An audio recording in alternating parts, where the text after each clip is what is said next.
Entering the 2024 NBA season, I was very excited for the San Antonio Spurs, mainly because of the addition of Victor Wembanyama, one of the most highly touted prospects ever, and in the NBA he's proven to be worth the hype even with a few ups and downs.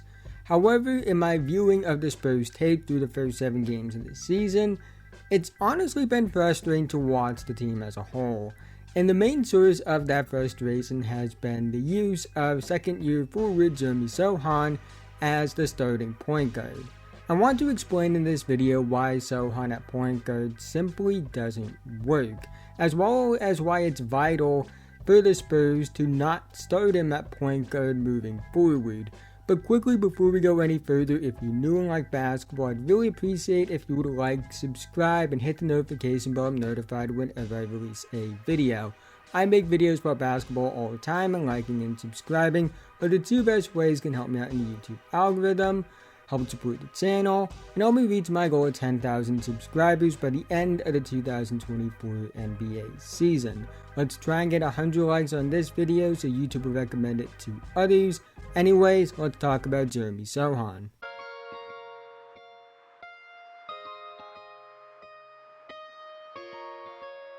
Now, to be very clear, I don't hate Sochan as a player. I like his versatility on both ends of the floor as a Swiss Army knife chess piece.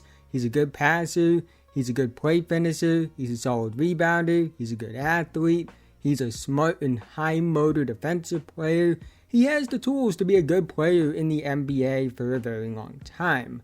However, being a point guard or primary initiator is about more than just being a solid to good passer. One of the most important intangibles to have as a primary initiator is the ability to create advantages, whether it be for yourself or others, leveraging your scoring gravity to expand the offense. And it's why scoring is a vital part of playmaking.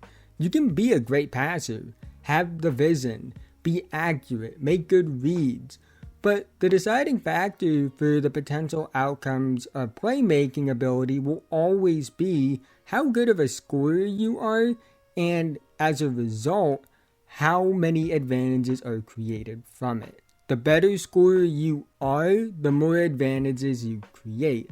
And basically all the top tier primary initiators are at least really good scorers. Darius Garland, Luka Doncic, Trey Young, Nikola Jokic, LeBron James, among others, all have proven they can get you 20 plus a night. Which also means they're a threat as a scorer, which draws more attention to them, leading to advantages and easier looks for teammates. The problem with Sochan being a point guard and primary initiator is that he isn't a good scorer. This season through 7 games, he's averaging 8.4 points per game on 39.3, 20, 69.2 splits and a 44.2 true shooting percentage. I wouldn't say he's a bad scorer either. He averaged 11 points per game on 45.3, 24.6, 69.8 splits, and a 50.9 true shooting percentage as a rookie. Not the best numbers in the world by any means, but for a rookie playing under 30 minutes per game, I do think that is enough of a sign to suggest he can be something. But Sochan is a player who gets a lot of his scoring production through the flow of the offense and playing off of others, which is what he did a lot of as a rookie. This season, he's playing on the ball a lot more as that point guard, and it's why his efficiency has dipped. He's not good at creating separation. He's not a shot maker that's good enough to force defenses to focus on him, so when he has the basketball in his hands, it's not leading to easy looks and advantages for those around him. While he has solid passing tools, he doesn't have the handle, shot creation, or advantage creation necessary to be a point guard. And honestly, in general, when it comes to watching him play on the ball as both a passer and a scorer this season, it's kind of evident that he has tunnel vision, which is something that I never say about players who aren't known for scoring. And to see a player with the skills that Sochan does and profiles the way Sochan does, to see him have tunnel vision really is concerning. When he's playing on the ball, the offense seems to stall. The flow seems to stop. And it's a problem because Victor is this incredible talent and he isn't getting looks when he should, because he's been in a ton of situations where he has the advantage and he's not getting the basketball because of the fact that the offense is just not in a rhythm or flow, because Sochan really isn't a primary initiator that's creating advantages. And looking at the lineups they have him in, really they don't have other players that are good at it either. And beyond Victor not getting looks he should be getting, it's also hurting the development of Sochan himself. Having him play a role he's just not good at can stunt his development if it goes on for too long.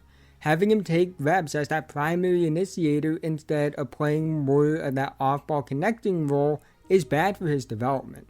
He's proven he can be good in that off-ball connecting role and has potential to be a very good player in that role for a very long time. So the fact that he's not playing in that role a lot is a problem.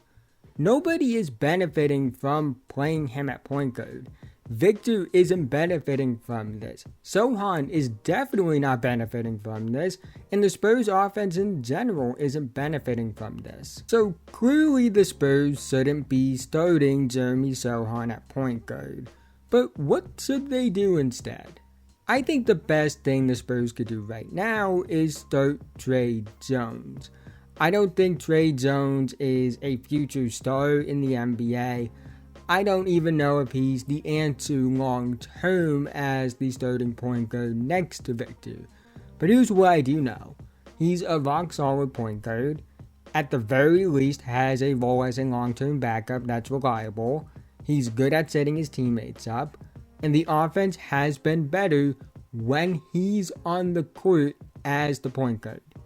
In the 118 minutes where Victor Wembanyama and Jeremy Sochan have shared the floor, the Spurs have a negative 20.9 net rating, 95.5 offensive rating, 1.85 assist to turnover ratio, 48.3 effective field goal percentage, and a 51.3 true shooting percentage.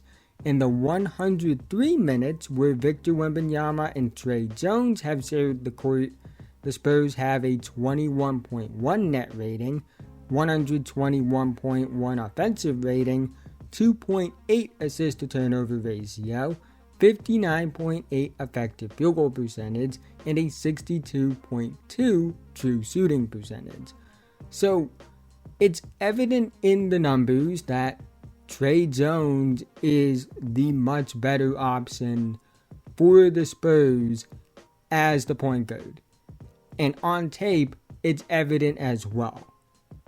On top of that, starting Trey Jones would allow Sochan to move back to his more natural position at the 4 and play that connecting role he's a lot more comfortable with, and long term that should benefit his development.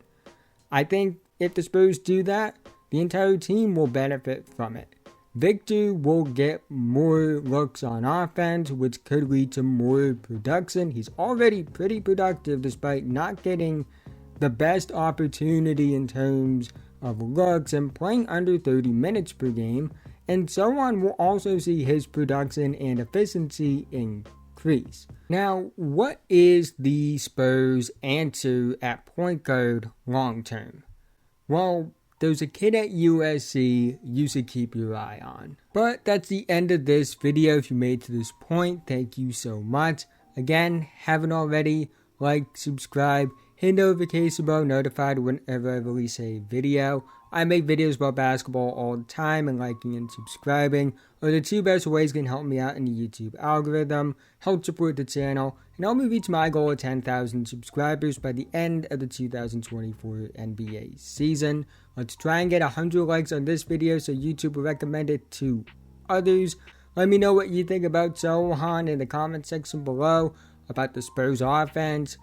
Can it work with them at point guard? What do you think the Spurs should do? We'll do all that down below. I know this is the second upload of the day, but considering there are no NBA games tonight, I decided, why not give you guys 2 videos? At least give you something to watch, to fill at least 10 minutes of the gap that you would be watching an NBA game. But yeah, that's why this video is coming out now. But we'll be back to our normal schedule after this. But with that being said, have a nice day, and I'll see you guys in the next one.